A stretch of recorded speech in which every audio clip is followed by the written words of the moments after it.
My name is Orlando Sosa. I am the FAO representative for Ethiopia. ስሜ ኦርላንዶ ሶሳ ይባላል። የዓለም የምግብና እርሻ ድርጅት የኢትዮጵያ ተወካይ ነው። ጥያቄ በግብርና ዘርፍ ያለውን ምቹ ሁኔታ እንዴት እንደምመለከተው ነው። የደቡብ ምዕራብ ኢትዮጵያ ሕዝቦች ክልል አዲስ ክልል እንደመሆኑ ለውጥ የሚታይበት ነው። በርካታ ምቹ ሁኔታዎችና አቅሞች ያሉበት መሆኑንም አውቃለሁ። ከግብርና አንጻር በርካታ ምቹ ሁኔታዎችና አቅሞች ያሉበት መሆኑንም ተመልክቻለሁ። ከግብርና አንጻር የገበያውና የንግድ ሁኔታው የሚመረተው ምርት እንዲያድግ አድርጓል። በምግብ ስርዓትና በዕለት ተዕለት የኑሮ እንቅስቃሴ ላይ በትልቁ መዋለ ንዋይ እያፈሰስን እንገኛለን።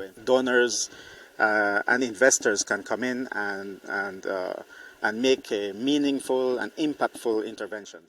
ለጋሾችና ኢንቨስተሮች ወደ ክልሉ እየመጡ ትርጉም ያለውና ለውጥ መፍጠር የሚችል መልካም ተጽዕኖ እያሳደሩ ነው። እኛ እንደ ዓለም የምግብና እርሻ ድርጅት የክልሉ አጋር ነን።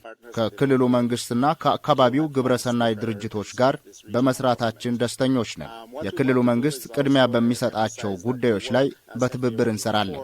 በደቡብ ምዕራብ ኢትዮጵያ ሕዝቦች ክልል በአራት ዋና ዋና ዘርፎች ላይ እንሰራለን። ምርታማነትን ለማሳደግ፣ የተሻለ የምግብ ስርዓት፣ ምቹ አካባቢና የተሻለ ህይወትን ለመፍጠር እንሰራለን። ከተቋማችን አሰራር አንጻር እነኚህን አራት ጉዳዮች በአግባቡ ማረጋገጥ ከቻልን ወደ ኋላ የምንተወው ምንም አይነት ሰው አይኖርም ማለት ነው። አርሶ አደሮችና ትልልቅ ኢንቨስተሮች የሆኑ አምራቾች፣ በጥቂት መሬት ላይ የሚያመርቱ ወገኖችም በእኛ አስተዋጽኦ ህይወታቸው እንዲቀየር እንፈልጋለን።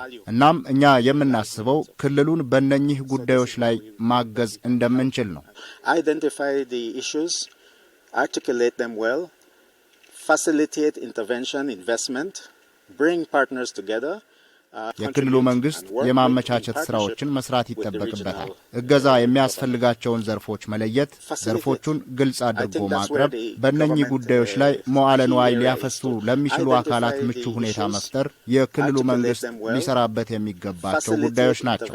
አጋር አካላትንም እንዲሁ ማስተባበር አለበት። ከክልሉ መንግስት ጋርም ተወያይተናል።